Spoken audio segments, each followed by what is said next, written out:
बिस्मिल्लाहिर्रहमानिर्रहीम अस्सलाम वालेकुम वरहमतुल्लाहि वबरकातुहू। उम्मीद है कि आप सब खैर आफिस होंगे। तो बेटा आज इस लेक्चर में हम वो जो हमारा फोर्थ ऑनलाइन मॉक टेस्ट हुआ था उसमें जो क्वेश्चंस आए थे आज हम उन्हें डिस्कस करेंगे। ठीक है।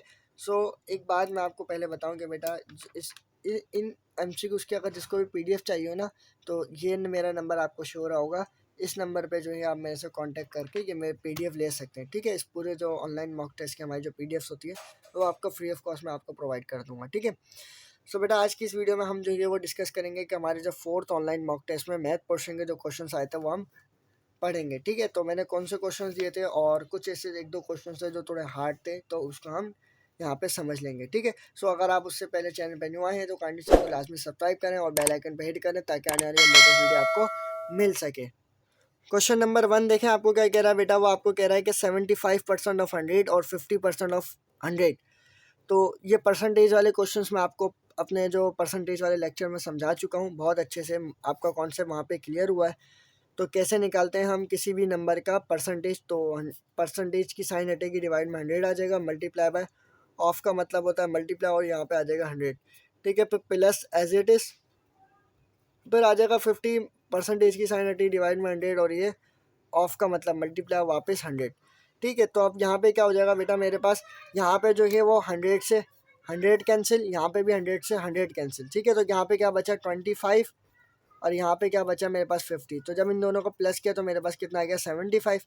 तो कहाँ है मेरा 75, वो ये रहा। ठीक है। सो उम्मीद है कि आपको ये यहाँ तक समझ में आया होगा। उसके बाद सेकंड क्वेश्चन देखते हैं। सेकंड क्वेश्चन में आपको क्या बोल रहा है, वो कह रहा है in a certain class the ratio of men to women is 3:5. If the class has 24 pupils in it, how many are women? अब वो आपको कह रहा है एक क्लास के अंदर जो है वो 24 बच्चे और रेशो कितना दे रहा है बच्चों का, लड़कों का रेशो दे रहा है 3 और लड़कियों का रेशो दे रहा है 5। तो ये बताओ उसमें से लड़कियां कितनी हैं। अब ये रेशो में दे रहा है, अब वैसे बताना है कि भाई वो लड़कियां कितनी हैं। तो अब यहाँ पे क्या होगा मेरा बेटा, क्या आपके पास जो है मैन एंड वुमेन का रेशो कितना दे रहा है, वुमेन का रेशो कितना दे रहा है 3:5। ठीक है। तो इन इसका वो निकाल लो आप, पूरा होल निकाल लो, होल रेशो कितना आ रहा है, वो 8 आ रहा है। ठीक है। तो आपके पास कितने टोटल बच्चे, टोटल जो स्टूडेंट्स हैं वो आपके पास कितने हैं बेटा, वो आपके पास हैं 24।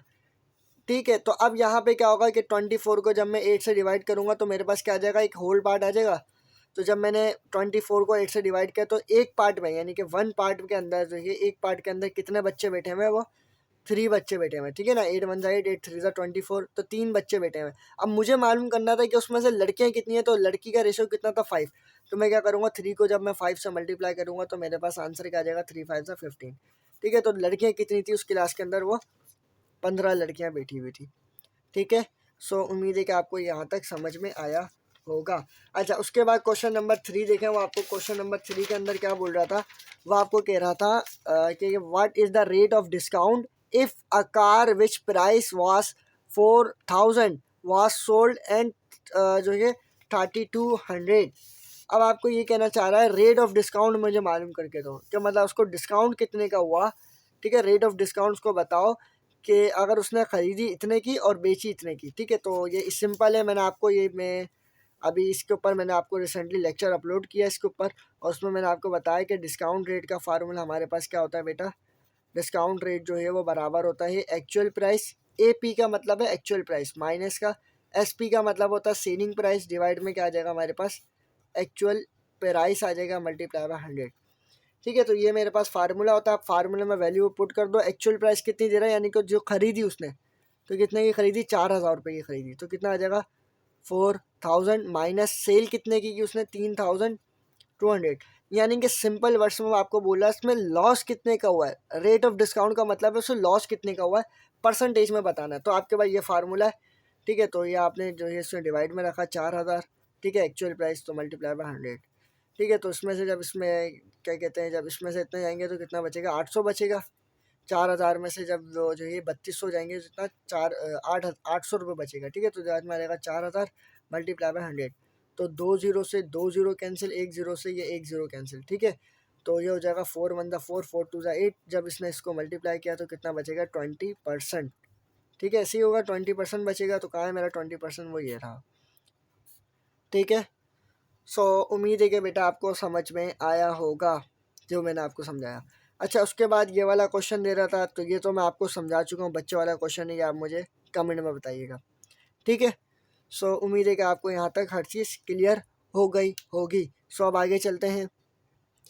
ठीक है स्टूडेंट्स, अब देखें हमारे पास जो क्वेश्चन दे रहा है वो आपको दे रहा है क्वेश्चन नंबर 5। वो कह रहा है a makeup kit it sold at 800 what with a loss 20%, what it is cost price. वो आपको कह रहा है कि भाई एक मेकअप किट उसने ख़रीदी, कितने की ख़रीदी और बेची, सॉरी, उसने सोल्ड की कितने की, 800 रुपये की, और उसको 20% लॉस हुआ है।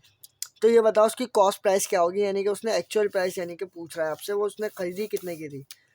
तो अब ये किस तरीके से होगा, अभी रिसेंटली जो मैंने लेक्चर अपलोड किया उसी में मैंने आपको बताया। तो उसमें हम क्या करेंगे, बाय ट्रिक सॉल्व करेंगे। ये आ जाएगा कॉस्ट प्राइस, ये आ जाएगा सेलिंग प्राइस। ठीक है, तो अब यहाँ पे क्या होगा हमारे पास, कि यहाँ पे आप 100 सपोज करते हो हमेशा। ठीक है, और यहाँ पे जो है कॉस्ट प्राइस हमें मालूम करनी है, तो एक्स आ जाएगा। एक्स यानी कि हमने सपोज कर लिया, वो चीज़ हमें मालूम नहीं है। अच्छा, उससे क्या हुआ था, लॉस हुआ था, 100 में से 20 को माइनस कर दूंगा, 20% को, तो कितना बचेगा मेरे पास, 80 बचेगा। ऐसे ही है ना, मेरे पास 80 बचेगा, तो यहाँ पे आ जाएगा 80, और यहाँ पे कॉस्ट प्राइस कितनी आ जाएगी, 800 आ जाएगी। तो ये आपस में क्रॉस मल्टीप्लिकेशन होगी, तो कितना बचेगा, 80x बराबर आ जाएगा किसके, 800 एंड 100 मल्टीप्लाई। ठीक है, तो अब ये यहाँ पे क्या कर रहा है, मल्टीप्लाई, वहाँ जाके करेगा डिवाइड, तो 800 मल्टीप्लाई बाय 100 डिवाइडेड बाय हमारे पास क्या आ जाएगा, 100 आ जाएगा, सॉरी 800 आ जाएगा। ठीक है, 800। ठीक है, सो उम्मीद है कि आपके पास यहाँ तक समझ में आएगा। 80 आया हमारे पास, तो अब यहाँ पे क्या हो जाएगा, 80 से 80 कैंसिल हो गया। ठीक है, तो यहाँ पे क्या बचा, 10, जब 10 ने इसको मल्टीप्लाई करा तो 1000 रुपये हमारे पास। इसकी एक्चुअल प्राइस कितनी थी, 1000 रुपये थी, तो हमारे पास क्या आ जाएगा, 1000। ठीक है, उम्मीद है कि आपको समझ में आएगा। मैंने सिंपल कुछ नहीं किया, मैंने यहाँ पे बाय ट्रिक इसे सॉल्व किया ईजीली। ठीक है, सो इजी था, उम्मीद है कि आपको समझ में आया होगा। अच्छा, उसके बाद जो है क्वेश्चन नंबर 6 में आपको क्या कहता है, वो कहता है कि साइन 90 की वैल्यू क्या होगी। तो साइन 90 की वैल्यू आपको पता है क्या होती है, वो होती है 1। ठीक है, सो ये भी एक इजी क्वेश्चन था। अच्छा, उसके बाद क्वेश्चन नंबर 7 देखो, वो आपको क्या कह रहा है क्वेश्चन नंबर 7 में, वो आपको कह रहा है कि z/2, 3z/2, 5z/2 equal to 18, तो वैल्यू ऑफ z। अब सिंपल सा क्वेश्चन ये था, वो आपको पता है कि बेटा कि अच्छा, मॉक टेस्ट में क्या हुआ था, मॉक टेस्ट देते हुए उसमें मेरे से गलती ये हुई थी, वहाँ पे एक्स आ गया था और वहाँ पे वैल्यू बहुत लंबी बन गई थी। ठीक है, असल में वो थोड़ी सी मिस्टेक हो गई थी जो वेबसाइट के ऊपर मैं बना रहा था टेस्ट। तो अब यहाँ पे उस क्वेश्चन को समझते हैं। क्वेश्चन नंबर 7 में आपको क्या कह रहा था कि z/2 प्लस 3z/2, ठीक है, और आपके पास है फिर प्लस 5z/2 इक्वल टू 18। तो ये बताओ कि z किसके इक्वल होगा, z की वैल्यू क्या होगी। तो अब क्या करेंगे, तीन वैल्यूज है, इनका एलसीएम लेंगे, तो डिवाइड में 2 सेम है, तो क्या आ जाएगा, z plus 3z plus 5z। ठीक है, डिवाइड में 2 ही रहेगा, तो इक्वल टू 18। अब यहाँ पे क्या होगा, ये तीनों प्लस कर देंगे, तो कितना हो जाएगा, 5 और 3 8, तो कितना हो जाएगा, 9z/2। यहाँ पे डिवाइड कर रहा हूँ, वहाँ जाके मल्टीप्लाई करा दें, तो 2 से जब मल्टीप्लाई होगा तो कितना आ जाएगा, 2 8 16, 1 ऊपर गया, 2 1 2 और ये 36। ठीक है, तो इक्वल टू कितना आ जाएगा, 36 आ जाएगा। तो 9 यहाँ पे अगर हम मल्टीप्लाई वहाँ जाके डिवाइड करेगा तो कितना आ जाएगा, यहाँ पे आ जाएगा 36/9। ठीक है, तो इजीली आप जो है डिवाइड कर लो, या 3 से टेबल लगा लो, 3 3 जा 9 हो गया, जो जाएगा 3 1 3 3 2 6। ठीक है, 3 1 3 3 4 12, तो कितना आ जाएगा, z की वैल्यू आ जाएगी 4। तो z किसके बराबर आ गया, 4 के, तो हमारे पास 4 का है, वो ये रहा। ठीक है, समझ आया, उम्मीद है कि आपको समझ में आया होगा। सिंपल कुछ नहीं किया, यहाँ पे प्लस करके एलसीएम निकाल के उसके बाद डिवाइड कर दिया, तो हमारे पास वैल्यू क्या मिली, 4 मिली। ठीक है, अच्छा, उसके बाद वाला क्वेश्चन देखते हैं हमारे पास। उसके बाद वाला क्वेश्चन आपको क्या कह रहा है, वो कह रहा है 85 of a number is added to 75। ठीक है, फिर आगे कहता है कि then the result is the number itself, the number is. अब वो कंडीशन आपको ये दे रहा है, कंडीशन को समझो, कहना क्या चाह रहा है। वो कह रहा है कि मैं 85 ले रहा हूँ, 85% जो है वो, क्वेश्चन नंबर का 8, 85% ऑफ अ नंबर। ठीक है, वो कह रहा है कोई एक नंबर है, ऑफ अ नंबर का मतलब यहाँ पे कोई एक नंबर है ना, कोई एक नंबर है, वो समझ लो एक्स है वो नंबर। वो कह रहा है मैं उसका अगर 85% ले रहा हूँ, 85% ले रहा हूँ और उसमें 75 ऐड कर रहा हूँ, तो जो मुझे रिजल्ट मिल रहा है ना वो वही नंबर मिल रहा है जो मैंने सपोज किया है, जो मेरा यहाँ पे नंबर था वही मुझे रिजल्ट मिल रहा है। यानी कि वो कह रहा है 85% ऑफ नंबर, मैं क्या कर रहा हूँ, एक नंबर जो x है उसका 85 ले रहा हूँ, उसमें प्लस कर रहा हूँ 75। जो मुझे आंसर मिल रहा है वो क्या मिल रहा है, वो भी x ही मिल रहा है, जो था ये नंबर है ना, जो नंबर है वो वही रिजल्ट मिल रहा है। तो मुझे बताओ वो नंबर x कौन सा है। तो ये कंडीशन बन गई, आप इसको सॉल्व कर सकते हो। 85 ठीक है, डिवाइड में 100 आ जाएगा, फिर ये आ जाएगा x, फिर आ जाएगा 75 ठीक है, फिर इक्वल टू 100 आ जाएगा, और सॉरी x आ जाएगा। ठीक है, तो अब यहाँ पे इजीली आप कैलकुलेशन करके कर सकते हो। या इसका सिंपल मैं आपको ये समझा सकता हूँ कि सिंपल बेटा ये है कि आप यहाँ से कोई नंबर उठा लो, यहाँ आंसर में कोई एक नंबर ही होगा ना, जो x निकालेंगे वो यहाँ पे x की वैल्यू पड़ी हुई है, तो कोई सी भी एक वैल्यू उठा लो। जैसे मैं पहले a को उठाता हूँ, a मेरे को क्या दे रहा है, ठीक है ये अलग है तो ये अलग है। ठीक है, 85% ऑफ नंबर वो कौन सा मैं समोस कर लेता हूँ, वही 500 रुपये वो नंबर। ठीक है, उसमें प्लस करूँगा 75 ऐड करूँगा तो मुझे आंसर क्या मिलेगा, 500 रुपये ही मिलेगा। ऐसे ही है, जो जो यहाँ नंबर है वो वही मिलेगा। तो यहाँ पे मैंने सपोज कर लिया। अब मैं इसको जब सॉल्व करता हूँ तो 85 डिवाइड में 100 मल्टीप्लाई बाय 500 प्लस आपके पास क्या आ जाएगा 75 इक्वल टू 500। अगर मैं इसको सॉल्व करूँ वो इसके बराबर आ जाता तो मेरा ये आंसर क्या हो जाएगा, सॉल्व हो जाएगा। क्योंकि बीच में क्या इक्वल की साइन है, इक्वल का मतलब क्या होता है, दोनों चीज़ बराबर होती है। ठीक है, तो 2 0 से 2 0 कैंसिल हो गया। जब 5 ने 85 को मल्टीप्लाई कर कितना आ जाएगा 245 और 425, उसमें प्लस करूँगा 75 इक्वल टू 500। ठीक है, तो जब इन दोनों का प्लस करूँगा तो कितना आ जाएगा 500 इक्वल टू 500। तो ये तो मेरा प्रूफ हो गया, ये बराबर आ गया। तो मेरा आंसर क्या है, ये सही है। अगर ये आंसर नहीं होता तो मैं ये वाला नंबर उठाता, ये नहीं होता तो ये उठाता, ये नहीं उठाता तो ये उठा, चारों में से कोई ना कोई एक तो होता ना आंसर। तो एक ना एक था, वो हमारे पास कौन सा था, 500 रुपये। ठीक है, सो उम्मीद है कि आपको समझ में आया होगा। बहुत ही सिंपल सा क्वेश्चन था, बस थोड़ा सा लॉजिकल था। अच्छा, उसके बाद हमारे को सवाल क्या दे रहा है, वो दे रहा है कि 9 क्वेश्चन नंबर 9 वो कह रहा है 1 + 2 + 3 + अप टू 100। अब इसका पूरी सीरीज़ का सम जो है वो किसके इक्वल होगा। ठीक है, तो ये चीज़ हमें बतानी थी। तो अब ये कैसे निकालेंगे, बहुत ही सिंपल। मैंने आपको सम वाला फार्मूला पढ़ाया था कि सम ऑफ नेचुरल नंबर की ट्रिक वाला फार्मूला क्या होता है। ठीक है, ट्रिक मैंने आपको बताई थी ना, फार्मूला n + 1 डिवाइडेड बाई 2। ठीक है, ये हमारे पास फार्मूला था। अब n क्या होगा, हाईएस्ट वैल्यू। हाईएस्ट वैल्यू क्या है, यहाँ पे 100 है, यहाँ पे पुट कर दें 100, यहाँ पे हो जाएगा 100 + 1 डिवाइडेड बाई 2। ठीक है, 2 1 ज़ा 2, 2 50 ज़ा 100। तो यहाँ पे क्या आ जाएगा 50 डिवाइड में ब्रैकेट के अंदर क्या आ जाएगा 101, इसी आ जाएगा 101 आ जाएगा। जब इसको प्लस करेंगे तो जब दो आपस में मल्टीप्लाई करेंगे तो कितना आ जाएगा 50 आ जाएगा। तो ये मेरा आंसर 50।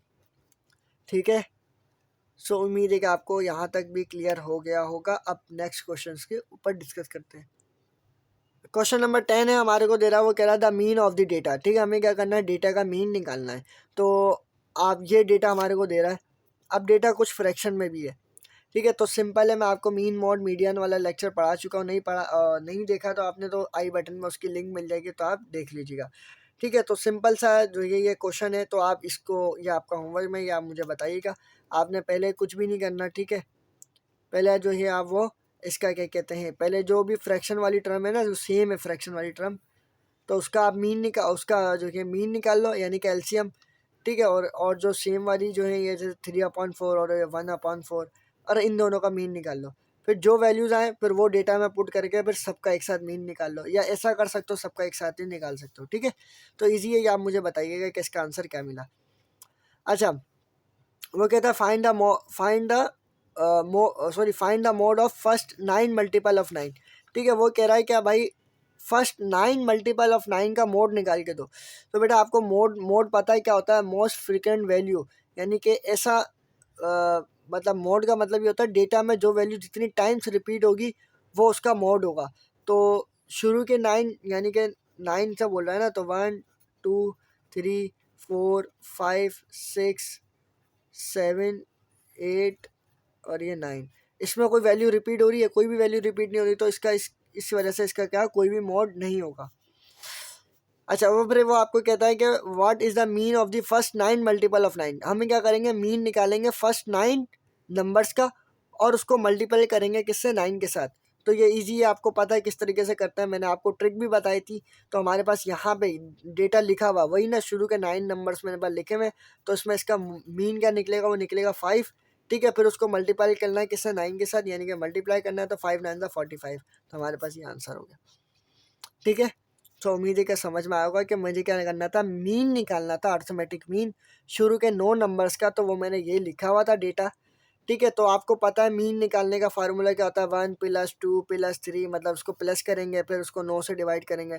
तो ये लंबा है, मैंने डायरेक्ट फार्मूला में यहाँ पे आपको पता है ट्रिक क्या होती है। तो 5 इसका मिड आ गया, मिडिल नंबर, और इसको 9 से मल्टीप्लाई किया तो आंसर आ गया 45, ठीक है। सो उम्मीद है कि आपको समझ में आएगा। क्वेश्चन नंबर 13 देखें, क्वेश्चन नंबर 13 में वो आपको क्या कह रहा है, वो क्वेश्चन नंबर देखें 13 में वो आपको क्या कह रहा है, वो कह रहा है in a group 550 students 42% go to tour, how many students go to tour. अब वो आपको कह रहा है कि भाई 550 बच्चे हैं, ठीक है, और 42% यानी कि 42% स्टूडेंट जो हैं वो कहाँ टूर पे जा रहे हैं। तो बताओ कितने स्टूडेंट्स जो हैं वो टूर पे जा रहे हैं। बेसिकली परसेंटेज में दे रहा है, आपने वैसे बताना है नंबर्स की फॉर्म में। तो क्या करोगे आप, 550 का 42% निकाल लो, बस सिंपल, डिवाइड में आ जाएगा 100, है ना। तो ये क्या हो जाएगा, 0 से 0 कैंसिल हो जाएगा, ठीक है। तो यहाँ पे हो जाएगा 5 1 ज़ा 5 2 ज़ा 10 हो जाएगा, और ये आपके हो जाएगा 5 11 ज़ा 55, ठीक है। फिर 2 1 ज़ा 2, 2 को कम करेंगे किससे, 2 2 ज़ा 4 और 2 1 ज़ा 2, यानी कि 21 से, ठीक है। तो क्या आ जाएगा यहाँ पे 11, सॉरी क्या बचा 11 और क्या बचा 21। जब इन दोनों को आपस में मल्टीप्लाई करेंगे तो 1 1 ज़ा 1, 1 1 ज़ा 1 हो जाएगा, ठीक है। फिर कटम 2 1 ज़ा 2 और ये 2 1 ज़ा 2 हो जाएगा। तो कितना आ जाएगा 2 3 1। तो क्या मिला मुझे 2 3 1। तो यानी कि इतने स्टूडेंट जो हैं वो कितने टूर पे जा रहे हैं, ठीक है। सो उम्मीद है कि आपको समझ में आया होगा कि भाई 550 में से 42% जो है जा रहे हैं टूर के ऊपर।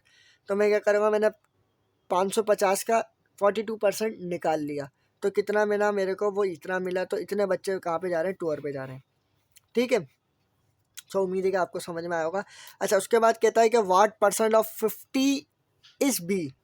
अब बेसिकली वो आपको कहना ये चाह रहा है कि इसका परसेंटेज का फार्मूला पड़ा था कि पी बराबर होता है किसके, r multiply by r, sorry r multiply by b, ठीक है। ये परसेंटेज का फार्मूला होता है। तो उसमें आपको क्या दे रहा है, बी दे रहा है, यानी कि बी क्या आपका पार्ट है, ठीक है। और आपको आर दे रहा है यहाँ पे 15%, 50%, ठीक है, 50%। तो आपको ये बता बोल रहा है कि बी क्या होगा, बी आप मालूम करके दो। तो अब बेसिकली जो इसका जो ऑप्शंस लिखे हैं वो गलत लिखे हुए हैं। इसका जो राइट ऑप्शन है वो मैं अभी आपको निकाल के देते हैं, ठीक है। यहाँ से बी बराबर हो जाएगा किसके, 50 divided by 100 multiply by b, ठीक है। तो यहाँ से 0 से 0 कैंसिल, 5 1 5, 5 2 10, ठीक है। तो यहाँ जाके मल्टीप्लाई करेगा तो क्या बचेगा आपके पास, 2b इक्वल टू बी। तो बी की वैल्यू क्या आई, 2b आई, ठीक है। तो इसका आंसर है 2b, नॉट b/2, ठीक है। इसका b/2 आंसर नहीं है, इसका आंसर है 2b, ठीक है। तो ये क्या हो जाएगा हमारे पास राइट ऑप्शन, कोई सा भी ले लो आप, बी ले लो, सी ले लो। तो ये हमारा जो ऑप्शन है वो ये राइट है, आंसर जो है ना वो ये है, ठीक है। सो उम्मीद है कि आपको यहाँ तक बिल्कुल अच्छे से क्लियर हुआ होगा और सब कुछ समझ में आ गया होगा, ठीक है स्टूडेंट्स। उसके बाद क्वेश्चन नंबर 15 में देखो आपको क्या कह रहा है, वो आपको कह रहा है Ali and Ahmad are brothers, Ali is 2 years older than his brother. आगे कहता है if the sum of their ages is 27 find the age of the Ahmad. आपको कह रहा है अली और अहमद दोनों भाई भाई हैं, अली जो है वो 2 से और ओल्डर देन है किससे, अहमद से, ठीक है। तो ये बात, और उनकी एज का जो सम है वो कितना 27। तो मुझे ये बताओ कि अहमद की एज क्या होगी। तो ये क्वेश्चंस मैं आपको बहुत अच्छे से समझा चुका हूँ, वापस से एक दफ़ा वापस रिपीट कर रहा हूँ, ठीक है। देखो इस तरह के क्वेश्चन सब आप किस तरीके से करते हो, बहुत इजी कॉन्सेप्ट है बेटा, कुछ नहीं है। सिर्फ जिसमें आप क्या करोगे, किन किन की बात हो रही है, अली की बात हो रही है और अहमद की बात हो रही है ना। तो इस तरीके से आपने लिख लेना है, ठीक है। जैसे हमने कॉस्ट प्राइस और सेलिंग प्राइस में लिखा ना, इस तरीके से लिख लिया। वो आपको कह रहा है कि अली जो है वो बड़ा है, कितना बड़ा है, यानी कि जो अहमद की एज है ना उससे 2 है, उससे डबल एज है। तो मुझे अहमद की एज मालूम है, नहीं मालूम, तो मैं क्या करूँगा, अहमद की एज को सपोज कर लूँगा वो x है। तो फिर अली की एज क्या हो जाएगी, 2x हो जाएगी, क्योंकि इसकी एज से क्या है, डबल है ना, ठीक है। इसकी एज से डबल है तो क्या हो जाएगी, इसकी 2x हो जाएगी। और वो आपको कह रहा है सवाल में if the sum of their ages, यानी कि इन दोनों की एज का अगर मैं सम करूँ, यानी कि 2x + x करूँ तो कितना आएगा आंसर, 27 मुझे मिलेगा। तो अहमद की एज बताओ, यानी कि एक्स की वैल्यू बताओ कि अहमद की एज क्या होगी। तो क्या हो जाएगा 3x हो जाएगा, यहाँ पे क्या हो जाएगा 27, ये वहाँ जाके डिवाइड करेगा तो 3 × 3 3 9 27, तो एक्स की वैल्यू क्या आ गई 9। तो अहमद की एज क्या हमारे पास 9 साल है। अहमद की एज 9 है, तो अली क्या है उससे डबल है, तो अहमद की एज अगर अली की मालूम करनी होती तो यहाँ पे 9 रख देते, तो 2 9 18 हो जाता, तो अली की एज क्या हो जाती 18 हो जाती। लेकिन यहाँ अहमद की पूछी गई थी तो अहमद का आंसर क्या है 9, तो 9 इसका राइट ऑप्शन। ठीक है, सो उम्मीद है कि आपको समझ में आया होगा, बहुत ही सिंपल सा क्वेश्चन था। अच्छा, उसके बाद क्वेश्चन कहता है हमारे को a student score 90 out of 120, what is a percentage. तो ये तो सिंपल बच्चों वाला क्वेश्चन है। ठीक है, तो ये आप मुझे कमेंट में बताइएगा। ठीक है, इसका आंसर क्या होगा कि उसने 120 में से 90 मार्क्स लिए, तो परसेंटेज बताओ उसकी परसेंटेज क्या बनी। ठीक है, सो उम्मीद है कि आपको यहाँ तक सब कुछ समझ में आ गया होगा। आगे चलते हैं, क्वेश्चन नंबर 17 देखें, वो आपको क्या बोल रहा है। वो कह रहा है कि Rashid and Avesh start a business with capital of 63,000 and 72,000 respectively. वो आपको कह रहा है अवेज ने और राशिद ने एक बिजनेस स्टार्ट किया। ठीक है, और उसमें जो कैपिटल शेयर था, यानी कि कितना परसेंट जो ये मतलब इन्वेस्ट किया राशिद ने किया 63,000। ठीक है, और 72,000 जो अवेज ने जो है पैसे लगाए। ठीक है, इन दोनों ने मतलब इतने इतने पैसे लगाए रिस्पेक्टिवली। आगे कहता है आफ्टर 1 ईयर, 1 साल के बाद उन लोगों को क्या हुआ, प्रॉफिट हुआ। After after 1 year they earn profit. ठीक है, तो उनको प्रॉफिट हुआ, कितने का हुआ 45,000 रुपये का प्रॉफिट हुआ, यानी कि 45,000। तो ये बताओ कि find the share of both partners, यानी कि दोनों पार्टनर में कितने कितने पैसे डिस्ट्रीब्यूट होंगे। ठीक है, तो ये चीज़ हमें बतानी है। तो बेसिकली आप देखो यहाँ पे क्या बोल रहा है कि राशिद ने कितना इन्वेस्ट किया, उन्होंने बिजनेस स्टार्ट किया, राशिद ने कितने इन्वेस्ट किए 63,000, और अवेश ने कितने इन्वेस्ट किए, उवेश ने 72,000 इन्वेस्ट किए पैसे। और जो उनको प्रॉफिट हुआ है ना 1 साल के बाद, वो कितना हुआ है 45,000 का प्रॉफिट हुआ है। तो ये पैसे इन दोनों में डिस्ट्रीब्यूट कर रहे हैं कि इक्वल वे से जो है इन दोनों में कितने पैसे डिस्ट्रीब्यूट होंगे। तो बेसिकली आप पहले इनका जो है वो क्या करोगे, सिंपलेस्ट रेशो निकालोगे।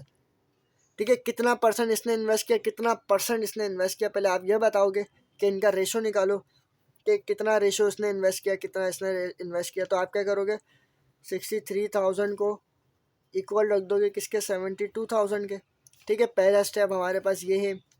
तो क्या होगा आपके पास ये 2 0 से ये 2 0 कैंसिल हो जाएंगे। मतलब अब जब इन दोनों को आप करोगे तो आपके पास आंसर क्या मिलेगा 7:8 मिलेगा।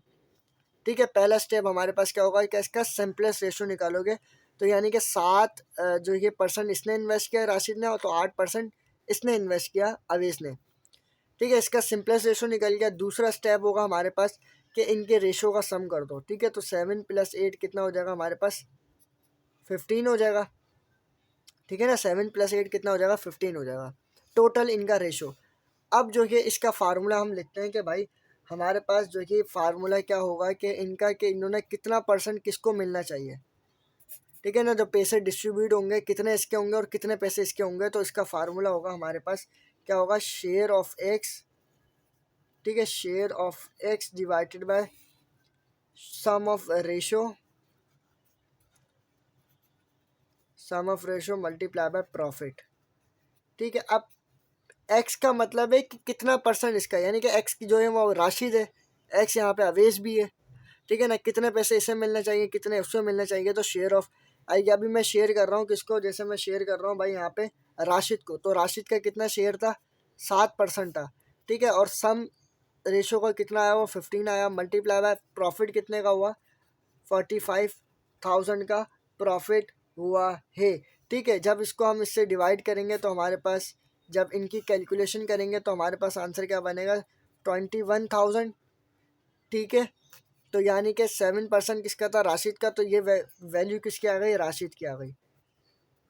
ठीक है, अब मुझे क्या करना है, अवेश का शेयर निकालना है, यानी कि ये ए का शेयर निकाला, मैं बी का शेयर निकालूंगा तो कितना निकालूंगा भाई अवेश का।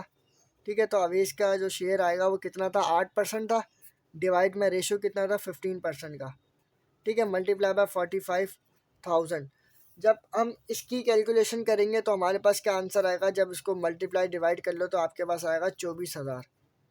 ठीक है, तो अवेश को कितना पैसे मिल रहे हैं यहाँ पे, 24,000 रुपये मिल रहे हैं 45,000 में से। जब इन दोनों का सम करके आप भले चेक कर सकते हो कि 21,000 प्लस 24,000, ठीक है, प्लस 24,000 तो बराबर किसके आ जाएगा, 45,000 के, ठीक है। तो वापस वही बन रहा है, ठीक है। तो ये इस तरीके से ये क्वेश्चन सॉल्व होता है, ठीक है। सो उम्मीद है कि आपको ये बात यहाँ तक समझ में आ गई होगी। बिल्कुल सिंपल तरीके से मैंने आपको समझाया और ये सवाल आपको समझ में आ गया। ये बेसिकली ये फार्मूला है, ये फार्मूला अगर आप समझ लेते हो तो ये आपका इजीली सॉल्व हो जाएगा, ठीक है। तो अब आगे चलते हैं। तो बेटा ऑप्शन यहाँ पे राइट कौन सा हो जाएगा, वो हमारे पास ऑप्शन बी हो जाएगा, ठीक है। यहाँ पे बी ऑप्शन जो है वो हमारा राइट है, ठीक है। अच्छा जी, क्वेश्चन नंबर 18 देखें। क्वेश्चन नंबर 18 में आपको क्या कह रहा है, वो कह रहा है कि 50 इज़ व्हाट परसेंट ऑफ 60, ठीक है। यानी कि अगर इसको बाय फार्मूला समझें, वो आप बहुत इजी सा क्वेश्चन है, क्वेश्चन नंबर 18, ठीक है। ये मैं करवा चुका हूँ परसेंटेज वाले लेक्चर में। वो आप फार्मूला क्या आता है कि P बराबर था R मल्टीप्लाई बाय B। तो आपको क्या लगा, 50 is what percent of B, यानी कि 50 हमारे को क्या दे रहा है, पार्ट दे रहा है। आपको परसेंटेज मालूम करनी है, यानी कि रेट आपको मालूम करना है 60, ठीक है। बी आपको क्या दे रहा है 60, यानी कि क्या कर रहा है वो कि 1% कोई 1% है उसका जो कि वो 60 में से कोई परसेंट ले रहा है और आंसर मिल रहा है 15, ठीक है। तो बताओ कि 15 यानी कि आर यहाँ पे क्या होगा। तो बेसिकली सिंपल है, यहाँ पे आर मालूम करना है, यहाँ क्या कर रहा है मल्टीप्लाई, वहाँ के क्या करेगा डिवाइड। तो 15 मल्टीप्लाई बाय यहाँ पे आ जाएगा 60, ठीक है, डिवाइड में। अच्छा फिर मैं क्या करूँगा, मल्टीप्लाई बाय 100 भी करूँगा, क्यों, क्योंकि परसेंटेज में कन्वर्ट करने के लिए हम मल्टीप्लाई करते हैं 100 से, तो इक्वल टू आर। अब इसको सॉल्व करते हैं, तो यहाँ पे हो जाएगा 0 से 0 कैंसिल, ठीक है। 3 2 6, 3 5 15, ठीक है। तो 2 1 2, 2 5 10 हो जाएगा। तो 5 को 5 से मल्टीप्लाई किया तो कितना आ जाएगा हमारे पास, आर की वैल्यू आ जाएगी 25% आ जाएगी, ठीक है। तो ये मेरा आंसर हो गया, ठीक है। सो उम्मीद है कि आपको समझ में आएगा। बहुत सिंपल किया है। मल्टीप्लाई में 100 क्यों किया मैंने, आर यहाँ पे क्या है, परसेंटेज है, ठीक है। मैं आपको पढ़ा चुका हूँ, आर मेरा क्या होता है, परसेंटेज होता है ना। तो परसेंटेज हमेशा किस में होती है बेटा, परसेंटेज के साथ परसेंटेज की साइन लगती है। तो परसेंटेज को कन्वर्ट करने के लिए क्या करते हैं, 100 से मल्टीप्लाई करते हैं। तो मैंने तभी 100 से मल्टीप्लाई किया। उसके बाद क्वेश्चन दे रहा है, क्वेश्चन नंबर 19, बहुत ईजी सा क्वेश्चन है, मुझे होमवर्क में बता दीजिएगा, ठीक है, कमेंट के अंदर, कि इसका आंसर क्या होगा। कि एक अगर 10 रुपये का एप्पल है तो फिर उस 5 एप्पल लिए कितने के पड़े। तो बहुत ईजी क्वेश्चन है। अच्छा उसके बाद क्वेश्चन नंबर 20 है, लास्ट क्वेश्चन। वो आपको कह रहा है कि अली, बहुत ईजी सा क्वेश्चन है, वो आपको कह रहा है Ali is 12 year old of his father is 36 year old, how many times older is Ali's father than Ali. आपको कह रहा है, वो कह रहा है कि अली जो है 12 साल का है और उसके अब्बू जो है 36 साल के हैं। तो मुझे ये बताओ कि अली के जो फादर हैं अली से कितने टाइम्स बड़े, ठीक है, कितने टाइम्स यानी कितने गुना बड़े। तो बहुत इजी तरीका है बेटा, बहुत इजी सा क्वेश्चन है कि अगर अली जो है वो अली 12 साल का है और उसके वालिद साहब जो हैं वो फादर यानी कि उसके अब्बू जो हैं कितने साल के, 36 साल के हैं। तो ये बताना है कि अली के जो अब्बू हैं वो कितने टाइम्स बड़े हैं अली से। तो क्या करोगे, 36 को 12 से डिवाइड कर दोगे तो कितना आ जाएगा हमारे पास, 3 आ जाएगा, ठीक है ना। तो हमारे पास अली के जो फादर हैं वो कितने टाइम्स बने, 3 टाइम्स बने, ठीक है। कितना आ जाएगा, 3 टाइम्स। आप भले चेक भी कर सकते हो, कैसे, कि आप यहाँ पे जो है 12 है बराबर आ जाएगा किसके, 3 मल्टीप्लाई बाय 12, ठीक है। अब आप भले मल्टीप्लाई करके चेक कर लो तो क्या बनेगा, 3 1 3 2 6। तो कितने टाइम्स बढ़े, 3 टाइम्स बढ़े ना, ऐसे लिखते हैं ना टाइम्स को पर एज प्रॉब्लम के अंदर, ठीक है। तो ये हमारे पास 3 टाइम्स इसका राइट ऑप्शन आ जाएगा, ठीक है। सो उम्मीद है कि आपको ये ऑनलाइन मॉक टेस्ट वाले 4 मॉक टेस्ट के जो हमारे क्वेश्चंस हुए थे ये आपको समझ में आए होंगे। बहुत ही इजी क्वेश्चंस थे और बहुत ही कॉन्सेप्चुअल, मतलब बहुत बच्चे वाले क्वेश्चंस थे, ठीक है। सो उम्मीद है कि आपको समझ में आया होगा। और आपको ये वीडियो अच्छी लगी तो काइंडली वीडियो को लाइक कीजिएगा, चैनल को लाजमी सब्सक्राइब कीजिएगा और इस वीडियो को अपने फ्रेंड्स के साथ लाजमी शेयर कीजिएगा, ठीक है। थैंक्स फॉर वॉचिंग, दुआ में याद रखिएगा।